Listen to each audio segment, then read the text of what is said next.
Tu connais ce moment dans la vie où tout devrait être parfait? Quand tu as l'impression d'avoir enfin atteint ce dont tu as toujours rêvé? C'est exactement ce que ressentait Elisa ce jour-là. La robe blanche impeccable. Les lumières scintillantes. Les invités souriants. L'homme qu'elle aimait à ses côtés. Le jour de son mariage. Mais en un clin d'œil, tout s'est effondré. Soudain, les rires se sont transformés en murmures. Les regards admiratifs sont devenus des expressions de choc. Et ce qui devait être le plus beau jour de sa vie s'est transformé en son pire cauchemar. Et si je te disais que ce mariage n'était que le début de quelque chose de bien plus grand? Que derrière cette humiliation publique se cachait un secret que personne n'aurait pu imaginer. Si tu penses avoir déjà vu des histoires incroyables, prépare-toi. Celle-ci va te bouleverser. Avant d'aller plus loin, abonne-toi à la chaîne et active la cloche pour ne rien manquer, car cette histoire va te captiver du début à la fin. Et crois-moi, tu seras surpris par ce qui est sur le point d'arriver. Maintenant, dis-moi, que ferais-tu si tu étais humilié devant des centaines de personnes? Tu resterais silencieux ou tu riposterais? Reste bien attentif, car cette histoire va te montrer que certaines personnes ne sont pas faites pour perdre. La lumière des lustres en cristal scintillait dans la vaste salle de bal, où les invités, une coupe de champagne à la main, riaient, félicitaient et célébraient les jeunes mariés. La musique coulait doucement en arrière-plan, les serveurs circulaient discrètement, remplissant les verres sans être remarqués, tandis que tous les regards étaient tournés vers la mariée et le marié. Moi, Julia, j'étais officiellement devenue membre de la famille Vasconcelos il y a à peine 1 heure. Je croyais que ce serait le plus beau jour de ma vie. Le moment où j'allais enfin atteindre mon bonheur absolu. Mais au fond de moi, quelque chose n'allait pas. Peut-être était-ce la tension que je ressentais dans la main de mon mari, Mathieu, qui tenait la mienne. Peut-être était-ce ce regard froid que mon beau-père, Gustavo Vasconcelos, m'avait lancé lorsque nous avons échangé nos vœux. Et puis, c'est arrivé. Un bruit métallique résonna lorsque Gustavo saisit le micro, interrompant d'un seul geste la musique. Peu à peu, les invités se turent et tous les regards se tournèrent vers lui. Mon estomac se noua en le voyant porter son verre de champagne à ses lèvres avec une satisfaction évidente, avant de prendre la parole avec un sourire satisfait. Mesdames et messieurs, sa voix était grave, confiante. En ce soir, nous célébrons une occasion spéciale. Mon fils, Mathieu, a pris aujourd'hui l'une des décisions les plus importantes de sa vie. Il balaya la salle du regard, comme si ce n'était que le début d'un discours bienveillant. Mais ensuite, son regard s'arrêta sur moi, et son ton changea. Il a fait de nombreuses erreurs dans sa vie, poursuivit-il en faisant tourner son verre, mais celle-ci, mes chers invités, est de loin la plus grande. Un silence stupéfait s'installa dans la salle. Mon cœur battait à tout rompre. Les invités échangèrent des regards troublés. Je sentis la main de Mathieu se relâcher dans la mienne. Mon sourire resta figé, mais je refusai de détourner les yeux. Julia, dit-il d'une voix douce, mais tranchante comme une lame. Dis-moi, comment as-tu pu penser qu'une femme comme toi pourrait entrer dans la famille Vasconcelos? Je savais que ce moment allait arriver. Les chuchotements commencèrent dans la salle. Certains semblaient indignés, d'autres étaient fascinés par ce qui allait se passer. Gustavo rit doucement avant de poursuivre. Tu es la fille d'une secrétaire. Une femme ordinaire, issue d'une famille ordinaire. Et nous? Il fit un large geste en désignant les convives. Nous sommes les Vasconcelos. Nous avons bâti cet empire depuis des générations, avec travail, puissance et respect. Et maintenant, toi, tu penses pouvoir entrer ici et déclarer « Je fais partie des vôtres ». Je sentis le regard de ma mère de l'autre côté de la salle. Elle était déjà à moitié levée, prête à intervenir, mais je secouai doucement la tête. Je ne voulais pas qu'elle interfère. C'était mon combat. Mathieu, à mes côtés, était immobile. Il ne disait rien. Il ne serra pas ma main. Il ne se leva pas pour me défendre. Et la douleur que je ressentis à cet instant était bien plus brûlante que toutes les humiliations de Gustavo. Mais je ne pouvais pas tomber maintenant. Je pris une profonde inspiration, redressai les épaules et plongeai mon regard dans celui de Gustavo. « C'est vraiment ce que vous pensez, monsieur ?»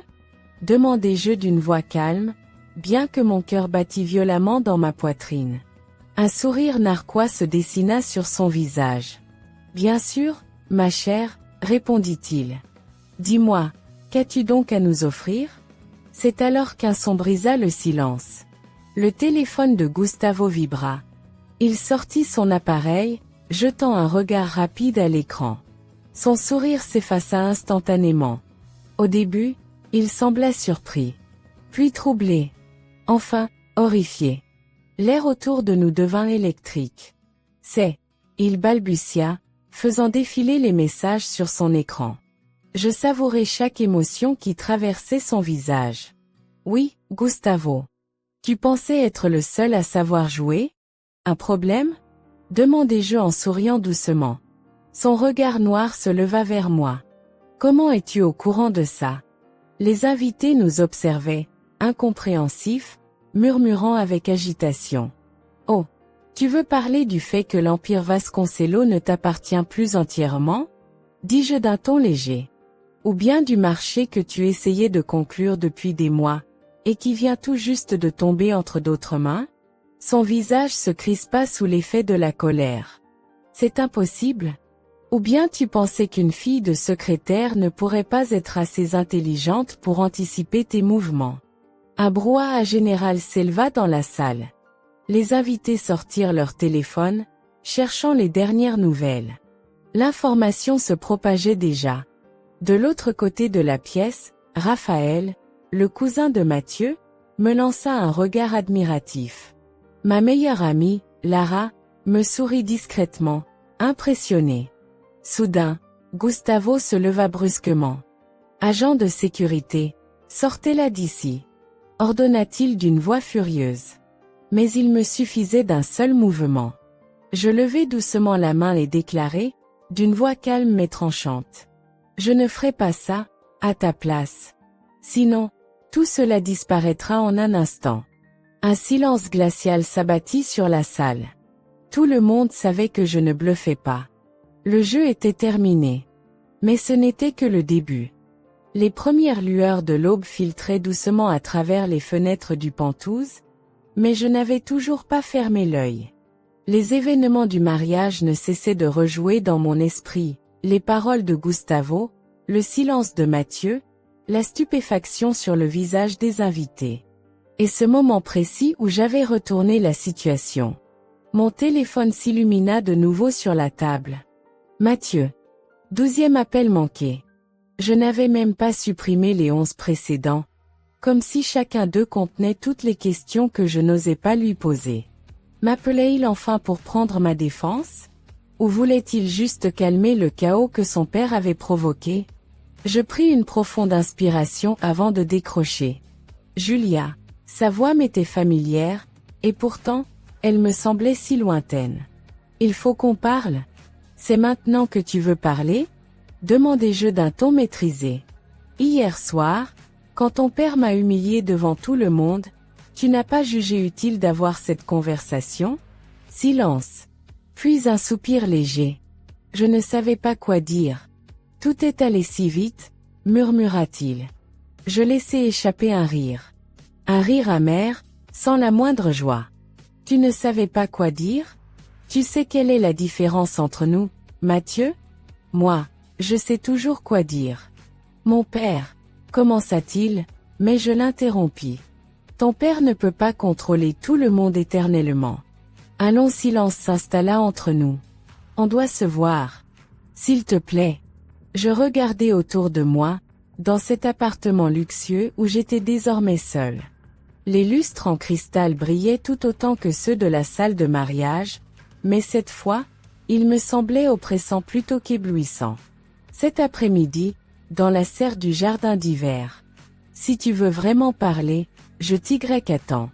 Je raccrochai avant qu'il puisse répondre. Ce ne serait pas une simple conversation. C'était une déclaration de guerre. 2 heures plus tard, Lara s'assit en face de moi dans la cuisine, posant une tasse de café brûlant sur la table. Alors, tu avais tout prévu depuis le début? Demanda-t-elle, secouant la tête d'un air incrédule. Pas comme ça. Je pris une gorgée de mon café. Mais je savais qu'un jour ou l'autre, je devrais affronter Gustavo. Et comment as-tu réussi à lui couper l'herbe sous le pied aussi vite? Je souris. Les gens ne font jamais attention à ceux qui restent en arrière-plan. J'ai travaillé 1 an dans leur entreprise. J'ai tout vu, tout entendu. Et quand j'ai compris ce que Gustavo cachait aux actionnaires, disons que ce n'était plus qu'une question de temps. Lara siffla, impressionnée. Une chose est sûre, dit-elle en riant. Hier soir, tu es entré dans l'histoire. Mais ma satisfaction fut de courte durée. Mon téléphone vibra. Un message. Numéro inconnu. Je sais ce que tu as fait. Et je ne te laisserai pas prendre ce qui m'appartient. Angers. Mon cœur rata un battement. C'était qui? Demanda Lara. Un seul regard sur mon visage lui suffit pour comprendre que c'était grave. Je lui tendis mon téléphone. Lorsqu'elle lut le message, son expression s'assombrit immédiatement. Gustavo? Qui d'autre? Je posai le téléphone sur la table. Il sait qu'il est en danger. Maintenant, il essaie de me faire peur. Lara croisa les bras, réfléchissant. Et qu'est-ce que tu vas faire? Je me levai lentement, le regard décidé. Continuez. Si Gustavo pense que je vais reculer, il se trompe lourdement. À 16 heures précises, je poussai la porte de la serre. La lumière dorée du soleil filtrait à travers les immenses vitres, baignant la pièce d'une fausse sérénité. Mais l'atmosphère était lourde de tension. Mathieu était déjà là. Les bras croisés, l'air incertain. « Je suis content que tu sois venu, » dit-il doucement quand je m'approchai. « Ne perdons pas de temps, » répondis-je sèchement. « Qu'est-ce que tu veux? » « Je veux qu'on parle de ce qui s'est passé. De ce qui est en train d'arriver. » Je serrai les mâchoires. « Parler? De quoi, exactement? Du fait que ton père a voulu me détruire devant toute notre famille? Qu'il a essayé de m'humilier devant tous nos invités? Que toi, tu es resté assis, sans rien dire. » Mathieu détourna le regard. Je ne savais pas quoi faire. Il y a toujours un choix. Il me regarda enfin, les yeux remplis de culpabilité. Tu crois que c'est facile pour moi? C'est mon père. Et moi, je suis ta femme. Je haussai le ton. Ou je l'étais. Mais si, dès la première heure de notre mariage, tu es incapable de me défendre, alors, à quoi puis-je m'attendre de toi dans le futur? Silence. Je t'aime, Julia, murmura-t-il. Les mots me transpercèrent, car je savais qu'ils étaient sincères. Mais ils n'étaient pas assez forts pour changer la réalité. Ce n'est pas suffisant, soufflai-je. Mathieu ferma les yeux un instant, puis les rouvrit. Alors qu'est-ce que tu veux? Que je trahisse mon père. Tu n'as pas besoin de le trahir. Il suffirait que tu arrêtes de le protéger. Il resta silencieux. Et son silence m'apporta la réponse que j'attendais. Je fis un pas en arrière. Tu sais quelle est la différence entre toi et moi, Mathieu? Toi, tu hésites encore à choisir un camp. Moi, j'ai déjà choisi. Je me retournai et quittai la pièce. Il ne me rappela pas. Il ne chercha pas à me retenir. Il me laissa partir. Lorsque je sortis du bâtiment, le ciel s'assombrit brusquement. La tempête allait commencer. Et j'étais prête. Parce que si Gustavo voulait une guerre, alors il allait l'avoir. Les gouttes de pluie coulaient silencieusement sur le pare-brise de ma voiture, reflétant les lumières orangées des lampadaires qui illuminaient la rue. Même à cette heure tardive, la ville ne dormait pas, mais pour la première fois, j'avais l'impression que tout avait changé. Ma conversation avec Mathieu n'avait fait que confirmer ce que je savais déjà. Il ne se mettrait jamais de mon côté. Il ne trahirait jamais son père. Il ne comprendrait jamais que Gustavo Vasconcelos n'était pas un simple homme d'affaires, mais un prédateur qui avait passé sa vie entière à dominer les autres. Et maintenant, j'étais la première à me dresser contre lui. Le bruit de la pluie tentait de couvrir mes pensées, mais soudain, Mon téléphone vibra sur le siège passager. Lara. Dis-moi que tu m'appelles avec de bonnes nouvelles, répondis-je en gardant une main sur le volant. Ça dépend de ton point de vue, lâcha-t-elle. On a un problème. Quel genre de problème? Un silence. Puis un soupir profond. Gustavo a frappé. Ma main se crispa sur le volant. Qu'est-ce qu'il a fait? Il veut te détruire. Mon cœur rata un battement. Je veux des détails. Tout de suite. Le ton de Lara se fit sérieux, ce qui n'annonçait jamais rien de bon.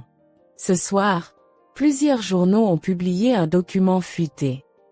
Un dossier interne sur l'un des anciens projets de Vasconcelos Enterprises, qui, disons-le, n'était pas très légal.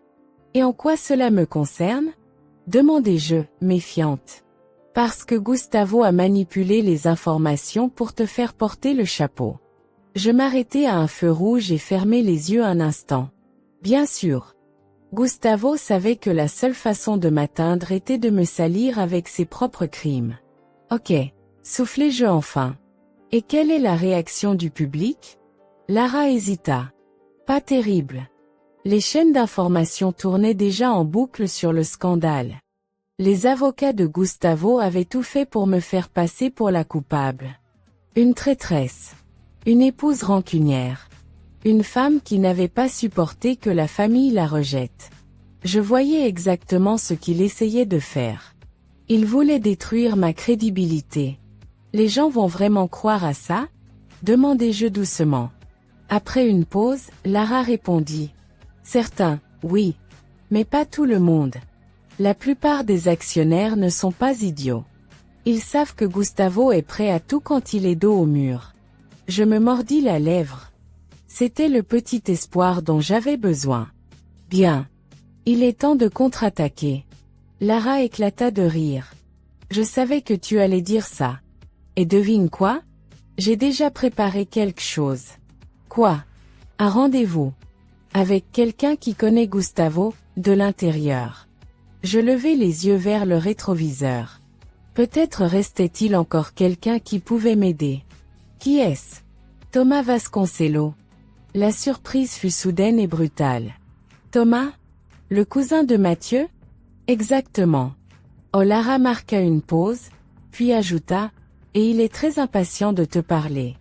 Le rendez-vous eut lieu dans un restaurant abandonné en périphérie de la ville. Thomas Vasconcelos était déjà là. Il portait une veste bleu marine sur une chemise légèrement déboutonnée, et jouait distraitement avec un verre entre ses doigts. Quand il me vit, un petit sourire ironique apparut sur son visage. La mariée qui s'est rebellée contre le roi, lança-t-il avec amusement. Je m'assis en face de lui, bras croisés. Je ne suis pas sa mariée. Oui, j'ai entendu. Il hocha la tête. Et aussi que mon cher oncle essaie de t'accuser de tous ces méfaits. C'est pour ça qu'on est là. On m'a dit que tu voulais m'aider. Thomas me fixa quelques secondes, puis finit par hocher lentement la tête. Gustavo Vasconcelos ne tombera que si quelqu'un l'élimine de l'intérieur. Je haussai un sourcil. Tu veux donc l'attaquer de l'intérieur? Cela fait plus de 10 ans que je l'observe tout contrôler. Mathieu. Moi. Toute la famille. J'ai toujours voulu m'en détacher. Mais seul, je n'y arriverai pas. Je me penchai légèrement en avant, plongeant mon regard dans le sien. Qu'est-ce que tu veux de moi, Thomas? Son sourire s'élargit. Il posa son verre sur la table. Que nous travaillions ensemble. Un silence s'installa. Et qu'est-ce que j'y gagne? Thomas eut une expression mystérieuse. Je vais te révéler le plus grand secret de Gustavo. Mon cœur se mit à battre plus vite. Quel genre de secret? Lentement, Thomas sortit une enveloppe de sa veste et la fit glisser vers moi. Regarde par toi-même. Je l'ouvris et en sortis des documents. Sur la première page, la signature de Gustavo Vasconcelos. Mais ce qui me frappa le plus, ce fut le titre du dossier.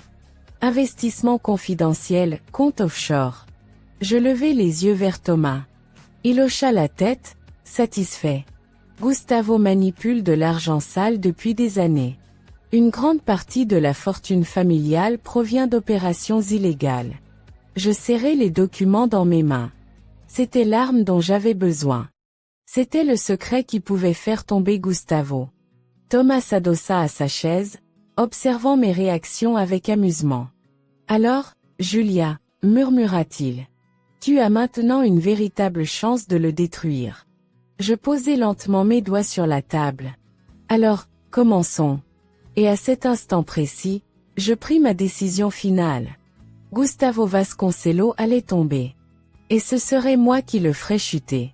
De sombres nuages s'amoncelaient au-dessus de la ville, comme si le ciel lui-même savait qu'une tempête allait éclater.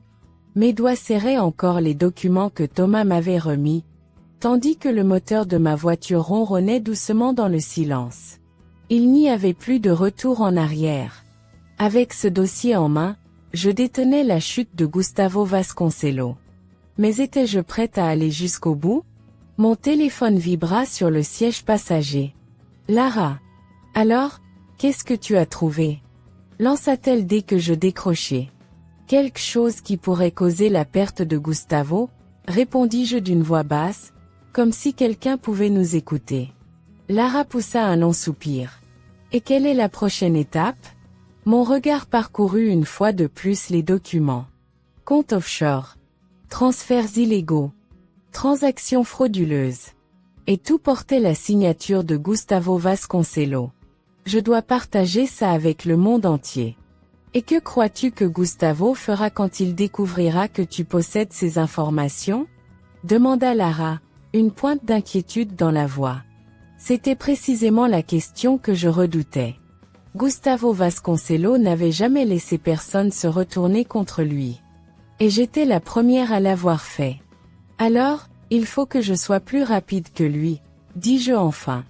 Mes doigts se crispèrent sur le volant. Je devais agir maintenant, avant que Gustavo n'ait le temps de colmater les brèches. Lara, il nous faut un journaliste. Quelqu'un qui n'a pas peur des Vasconcelos. Un court silence, puis Lara éclata de rire doucement. Ça tombe bien, j'ai quelqu'un en tête. Le lendemain matin, je me retrouvai dans un coin reculé d'un café, assise en face d'un homme dont tout le monde connaissait le nom dans le monde du journalisme économique. Grégoire Sabatier. Il était réputé pour être incorruptible. Toute personne qui lui confiait une histoire pouvait être certaine que la vérité éclaterait au grand jour. Donc, vous affirmez que Gustavo Vasconcelos blanchit de l'argent depuis des années? Demanda-t-il en feuilletant les documents. Je ne l'affirme pas, répondis-je calmement. Je le prouve. Grégoire passa quelques minutes à lire attentivement les dossiers, puis il leva les yeux vers moi. Vous savez que si nous publions ça, Gustavo fera tout pour nous faire taire? Je hochai la tête. C'est justement pour ça que nous devons le publier le plus vite possible. Il s'adossa à sa chaise et me regarda un long moment. Pourquoi faites-vous ça? Vengeance? La question me prit au dépourvu. Pourquoi le faisais-je, en réalité? Pour me venger? Ou pour une autre raison? Finalement, je secouai doucement la tête. Je ne cherche pas la vengeance, murmurai-je. Je veux la vérité. Grégoire hocha lentement la tête. Alors, commençons. L'article fut publié le lendemain matin. En lettres immenses, le titre de la une hurlait la nouvelle au monde entier. Scandale Vasconcelos. Transactions illégales et comptes offshore. Chaque détail était exposé. Chaque crime. Chaque manipulation. Chaque mensonge. Gustavo Vasconcelos était mis à nu devant le monde entier. Et la première chose qu'il fit fut d'essayer de me retrouver. L'appel arriva tard dans la nuit. Tu dois fuir. La voix de Thomas était grave. Un mauvais pressentiment s'empara de moi. Que se passe-t-il? Le vieux est devenu fou, répondit-il. Il a dit qu'il allait te retrouver.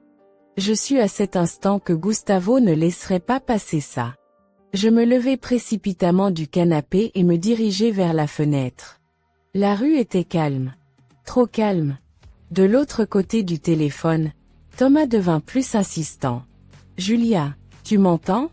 Les hommes de Gustavo sont déjà en route. C'est à ce moment-là que je vis la voiture noire garée devant chez moi. Mon cœur se mit à battre à tout rompre. Les hommes de Gustavo étaient déjà là. Tu dois sortir de là, reprit Thomas. Tout de suite. Lara m'avait prévenu plus tôt. Gustavo ne jouait jamais proprement. S'il pensait qu'une menace ne suffisait pas, alors il passait à l'intimidation physique. Je saisis mon sac et mon téléphone, puis me précipitai vers la porte. Mais c'était trop tard. Quand je l'ouvris, 2 hommes se tenaient déjà sur le seuil. Les hommes de Gustavo. Le plus grand esquissa un sourire froid. Notre patron veut vous parler. Je sentis le piège se refermer. Mais si Gustavo voulait la guerre, alors je ne comptais pas tomber sans me battre. Les 2 hommes avancèrent vers moi. Et une autre voix s'éleva dans le couloir. Je ne crois pas, les gars. Je me retournai brusquement. Thomas se tenait dans l'encadrement de la porte. Et dans sa main, un pistolet. Les 2 hommes se figèrent sur place. Thomas s'avança lentement, un sourire à peine perceptible sur les lèvres. Si vous la touchez, dit-il d'un ton léger, vous pouvez être certain que le vieux ne viendra pas vous sauver. Les 2 hommes échangèrent un regard incertain. Puis ils reculèrent. Thomas posa son regard sur moi. Allez, on y va. Maintenant. Je n'hésitais pas. Je me dégageai des hommes de Gustavo et suivis Thomas dans la nuit noire. 1 heure plus tard, nous étions dans un appartement faiblement éclairé, seuls. Mes mains tremblaient encore sous l'effet de l'adrénaline. Thomas laissa échapper un petit rire nerveux. Je t'avais dit que le vieux ne laisserait pas passer ça. Je levai les yeux vers lui. Et maintenant? Son expression s'assombrit. Maintenant, on passe à l'étape finale. Il me regarda droit dans les yeux, et je sus qu'il pensait exactement à la même chose que moi. Gustavo Vasconcelos, murmura-t-il, ne peut plus être au pouvoir. Mon cœur battait la chamade. Mais je savais qu'il avait raison. Je ne pouvais pas m'arrêter maintenant. Je ne pouvais pas fuir. L'ère de Gustavo Vasconcelos devait prendre fin. Et je serais celle qui dirait le dernier mot. Les lumières de la ville scintillaient dans la nuit, projetant des reflets tremblotants à travers la fenêtre de l'appartement abandonné où je me trouvais. Trop de choses s'étaient passées ces dernières heures. Gustavo avait failli m'attraper. Si Thomas n'était pas arrivé à temps, je ne serais peut-être plus là pour raconter cette histoire. Mes mains tremblaient encore sous l'effet de l'adrénaline. Jusqu'à maintenant, ce n'était qu'un jeu d'échecs. Mais désormais, c'était une guerre. Thomas m'observait en silence alors que j'étais assise à la table, fixant les documents éparpillés devant moi. Les dossiers qu'il m'avait donnés avaient déjà atteint la presse. Les preuves des crimes financiers de Gustavo étaient maintenant exposées aux yeux du monde entier. Mais je savais qu'il n'abandonnerait pas aussi facilement. Il allait riposter. « À quoi tu penses ?» demanda finalement Thomas. Je levai les yeux vers lui. « À une chose. Gustavo ne va pas simplement s'asseoir et accepter sa défaite. » Thomas eut un sourire amer. « Ça, je peux te le garantir. » J'hochai lentement la tête. Alors, on doit s'assurer qu'il n'ait plus aucun choix. Thomas haussa un sourcil. Et comment comptes-tu t'y prendre? Mon cœur battait violemment, mais ma décision était prise. On va tout révéler.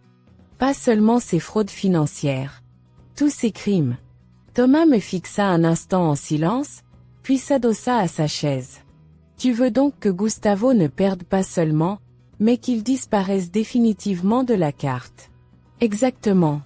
Thomas hocha la tête, puis sortit une clé USB de sa poche et la fit glisser vers moi sur la table. Alors, regarde ça. Je pris rapidement la clé et la branchai à mon ordinateur portable. Quand les fichiers apparurent à l'écran, mon cœur rata un battement. Des enregistrements de vidéosurveillance. Gustavo, mais pas seul. Sur les images, on le voyait rencontrer plusieurs hommes d'affaires dans un salon privé d'un hôtel de luxe. L'un des visages me sembla particulièrement familier. Le ministre adjoint. Sur la vidéo, Gustavo glissait discrètement des enveloppes à travers la table. Des pots de vin. Mes doigts se crispèrent. Avec ça, on peut le détruire complètement, murmurai-je. Thomas hocha lentement la tête. Si on publie ça, il ne sera pas seulement banni du monde des affaires. Ce sera un scandale politique. Je refermai lentement l'ordinateur et pris une profonde inspiration. Alors, on n'a pas une seconde à perdre. Le lendemain matin, la vie de Gustavo Vasconcelos bascula. Les chaînes d'information explosèrent avec le scandale. Scandale Vasconcelos, corruption, pot de vin et liens politiques. La nouvelle fit le tour du pays. Les actions de Vasconcelos Enterprises s'effondrèrent. Le nom de Gustavo devint toxique. Et c'est alors qu'il se passa quelque chose que je n'avais pas prévu. Mon téléphone sonna. Mathieu. Je fixai l'écran, indécise. Puis je décrochai. Julia. Sa voix était fatiguée. Brisée. On doit se voir. Je poussai un profond soupir. Pourquoi? Parce que mon père a complètement perdu la tête. Et il veut te détruire. Mon cœur se serra. Mais je n'avais plus peur. Il a déjà essayé. Non. Oh, la voix de Mathieu n'était qu'un murmure. À cette fois, il va vraiment le faire. Je fermai lentement les yeux. Très bien. Où et quand? Ce soir-là, je me retrouvai face à Mathieu dans un parc isolé. Son visage était marqué par la fatigue. Des cernes sombres creusaient son regard. Il n'était plus l'homme que j'avais aimé. Mon père m'a dit que si je ne t'arrêtais pas, il le ferait lui-même, murmura-t-il. Et je ne veux pas qu'il te fasse du mal. Je croisai les bras. C'est trop tard, Mathieu. Gustavo a déjà perdu. Mathieu eut un sourire triste. Un sourire amer. Tu crois vraiment qu'il acceptera un jour sa défaite? Je pris une grande inspiration. Peu importe qu'il l'accepte ou non. Le monde a déjà décidé à sa place. Mathieu ferma lentement les yeux, puis murmura. Je suis désolé, Julia. Désolé de quoi? C'est alors qu'il leva lentement la main. Et je vis le pistolet sous sa veste. L'air se figea entre nous. Mon cœur battait à tout rompre. Mais je ne bougeais pas. Ton père t'a envoyé pour me tuer? Demandai-je d'une voix calme. Le regard de Mathieu était brisé. Il a dit que si je ne le faisais pas, quelqu'un d'autre s'en chargerait. Doucement, il tendit la main vers son arme. Mais une voix brisa le silence. Pose cette arme, Mathieu. Thomas. Il se tenait à l'autre bout du parc. Un pistolet pointé sur Mathieu. Mathieu se figea. Thomas, murmura-t-il. Thomas s'avança lentement. Ne fais pas ça. Tu n'es pas ton père. La main de Mathieu trembla. Un combat intérieur se jouait dans son regard. L'homme qui aurait dû me protéger était devenu, pendant un instant, ce petit garçon perdu, écrasé sous l'ombre d'un père tyrannique. Puis, le pistolet tomba au sol. Mathieu s'écroula à genoux. Thomas s'avança rapidement, ramassa l'arme, puis me regarda. C'est terminé. Je fis un pas vers Mathieu. Mais il secoua la tête. Pars. Sa voix était à peine un souffle. S'il te plaît. Je pris une profonde inspiration. Puis, je tournai les talons. C'était ma décision finale. Gustavo Vasconcelos avait tout perdu. Et Mathieu? Peut-être ne se retrouverait-il jamais lui-même. Mais moi, oui. La guerre était terminée. Et j'avais gagné. Un soleil éclatant baignait la ville, comme si le ciel lui-même savait qu'une ère venait de s'achever. L'empire Vasconcelos s'était effondré. Le nom de Gustavo Vasconcelos n'évoquait plus le pouvoir, mais la honte. Mes articles, les preuves, les enregistrements. Tout avait été révélé au grand jour. Les actionnaires s'étaient désolidarisés de lui, ses alliances politiques avaient disparu, et le procureur avait lancé une enquête officielle. Les journaux se disputaient les gros titres. Chute de Gustavo Vasconcelos, un scandale qui a ébranlé le monde des affaires. L'empire Vasconcelos privé de son leader. Julia Farca, la femme qui a incendié un empire corrompu.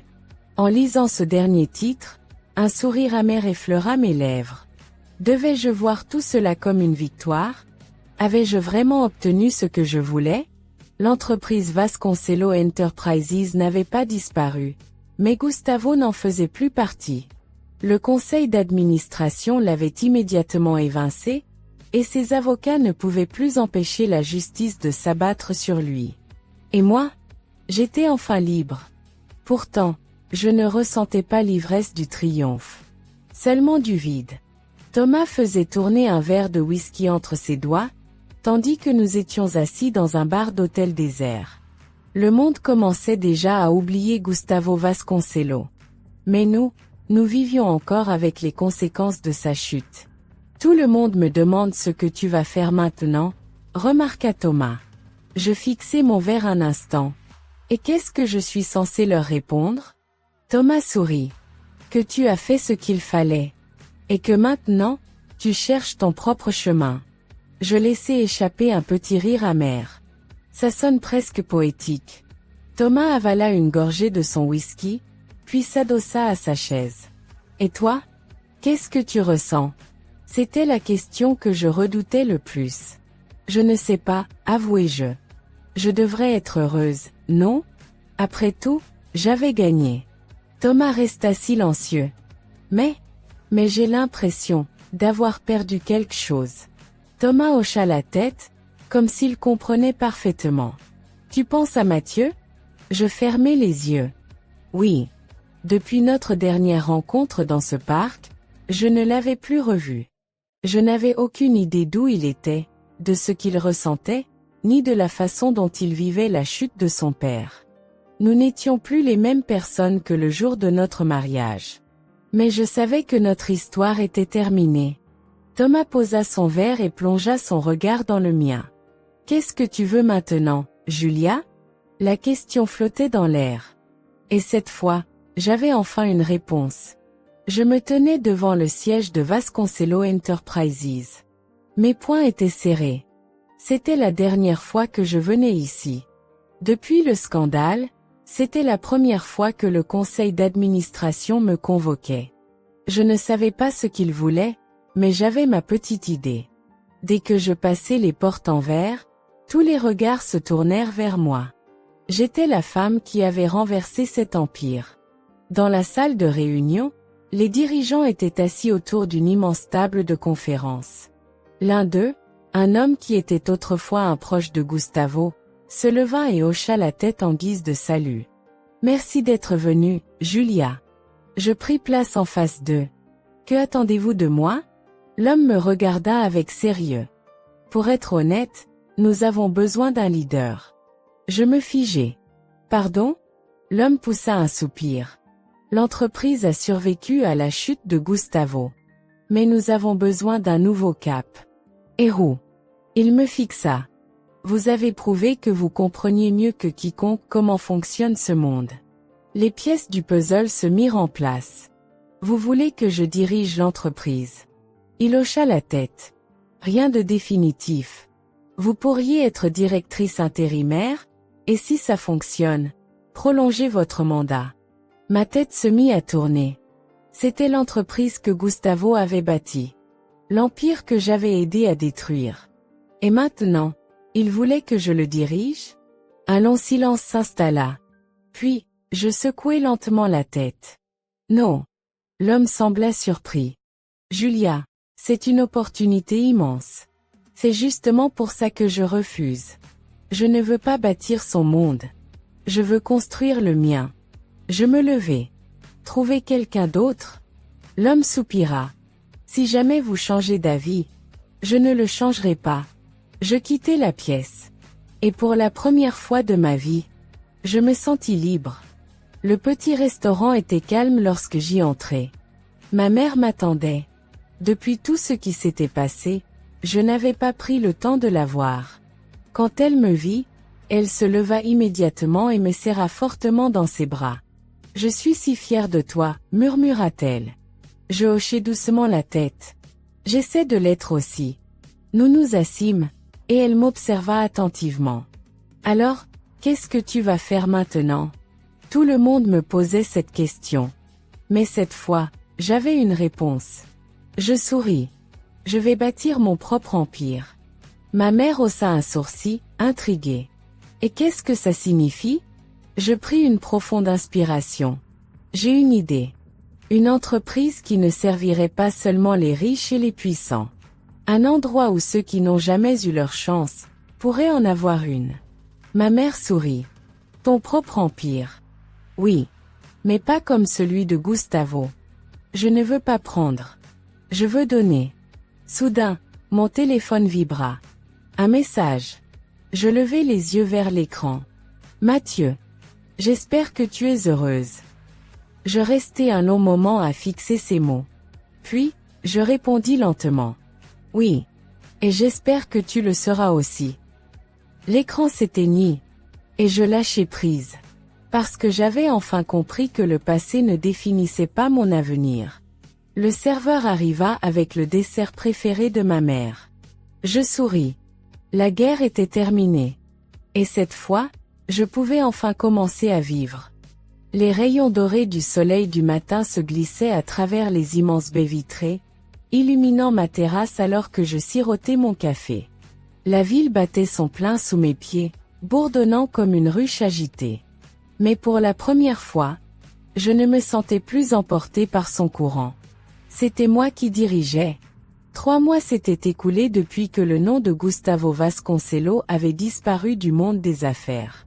L'homme d'affaires autrefois redouté luttait désormais contre des avocats et des citations à comparaître, et l'empire Vasconcelos, autrefois glorieux, ne lui appartenait plus. Et moi, j'avais commencé une nouvelle vie. Mon téléphone vibra doucement sur la table. Je le pris et regardai le message affiché à l'écran. Lara, tout est prêt au bureau. On se lance. Un sourire se dessina sur mes lèvres. Oui. Le moment était venu. Je me levai, jetai un dernier regard sur la ville, puis me mis en route. Pas en tant que PDG de Vasconcelos Enterprises. Pas en tant que femme en quête de vengeance. Mais en tant que Julia Farca. La fondatrice d'un tout nouvel empire. Le petit bureau moderne où j'entrais n'avait rien de luxueux. Mais il m'appartenait. Sur mon bureau, une plaque en argent affichait le nom de mon entreprise. Farca et Partners Stratégie et Développement. Pas un conglomérat valant des milliards. Pas l'héritage d'une dynastie corrompue. Mais quelque chose de nouveau. Dès mon arrivée, Lara et quelques nouveaux employés s'activaient déjà devant leurs ordinateurs. Lara me tendit un café. Prête, patronne? Je ris doucement. Je crois bien que oui. Ma première cliente m'attendait déjà. Une femme tentant de sauver sa start-up, écrasée par les grandes entreprises. Je m'assis en face d'elle, l'écoutai attentivement. Et à cet instant, je sus que j'étais exactement là où je devais être. Le monde, autrefois dominé par les puissants, allait changer. Et j'étais celle qui avait enclenché cette transformation. Le succès arriva plus vite que prévu. Le nom Farca et Partners commença à circuler. De plus en plus d'entreprises nous contactaient, des gens qui, autrefois, pensaient ne jamais avoir leur chance face aux géants du marché. Même la presse s'y intéressa. Julia Farca, la femme qui a changé les règles du jeu. Une soirée, alors que je regardais un reportage sur mon parcours, le journaliste posa une question à l'écran. Avez-vous déjà regretté ce que vous avez fait à Gustavo Vasconcelos? Sur l'image, mon visage apparut, calme et assuré. Jamais. Je pris la télécommande et éteignis la télévision. Je m'appuyai contre le dossier de mon canapé. C'était la vérité. Mais une question persistait encore en moi. Mathieu. D'après les médias, il était parti à l'étranger pour recommencer à zéro. Il ne m'avait pas contacté. Et je ne l'avais pas cherché non plus. Mais parfois, je me demandais encore. Et si? À cet instant, mon téléphone vibra à nouveau. Un nouveau message.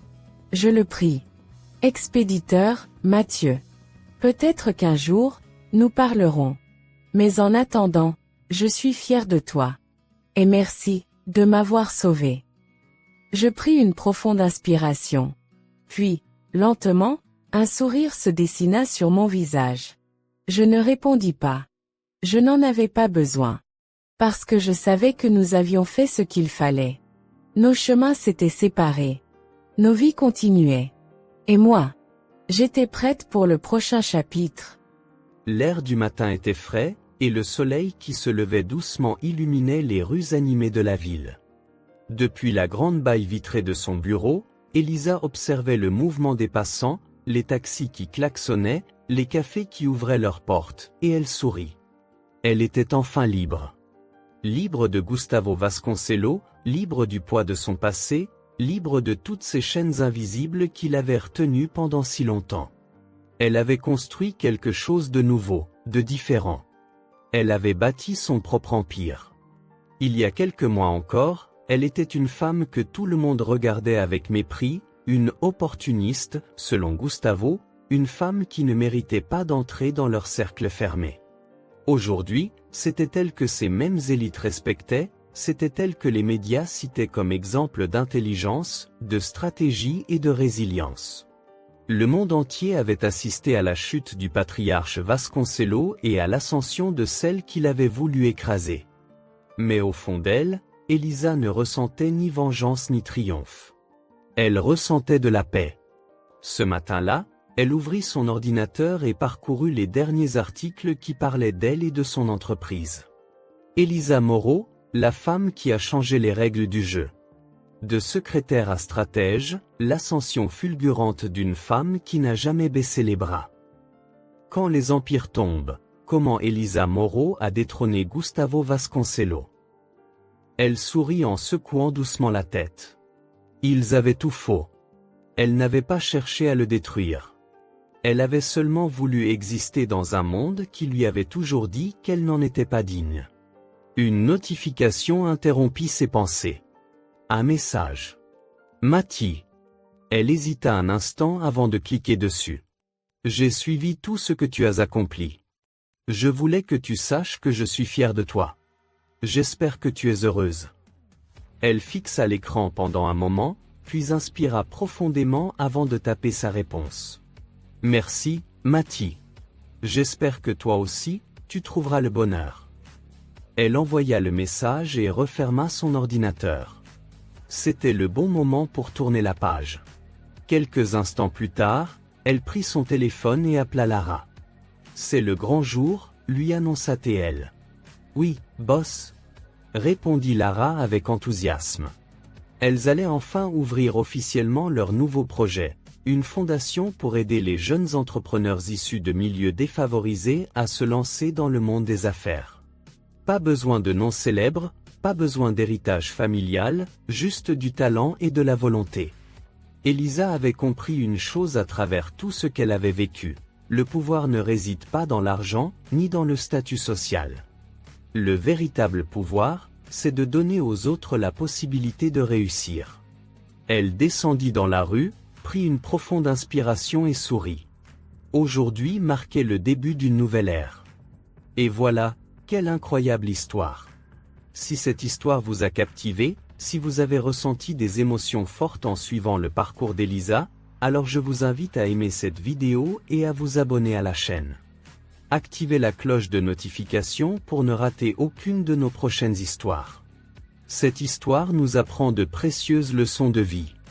D'abord, elle nous montre l'importance de la résilience.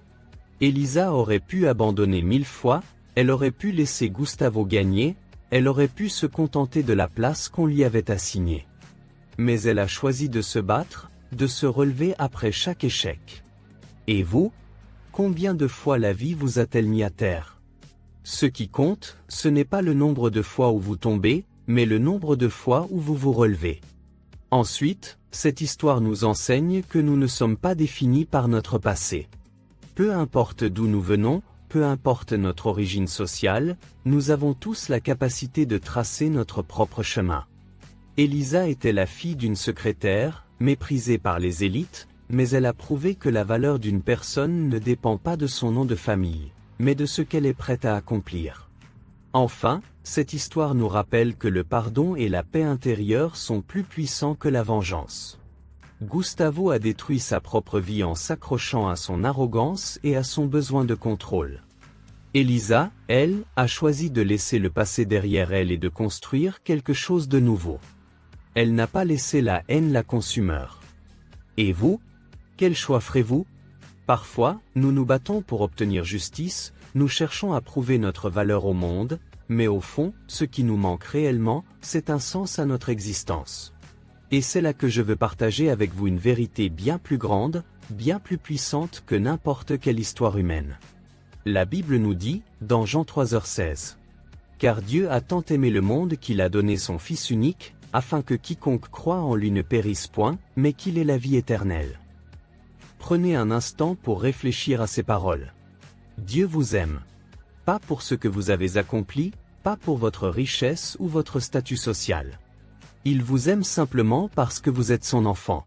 Tout comme Élisa a cherché à s'affranchir du regard des autres et à trouver sa propre place, nous passons notre vie à courir après des choses qui, au final, ne nous remplissent pas réellement. L'argent, la réussite, la reconnaissance, tout cela est éphémère.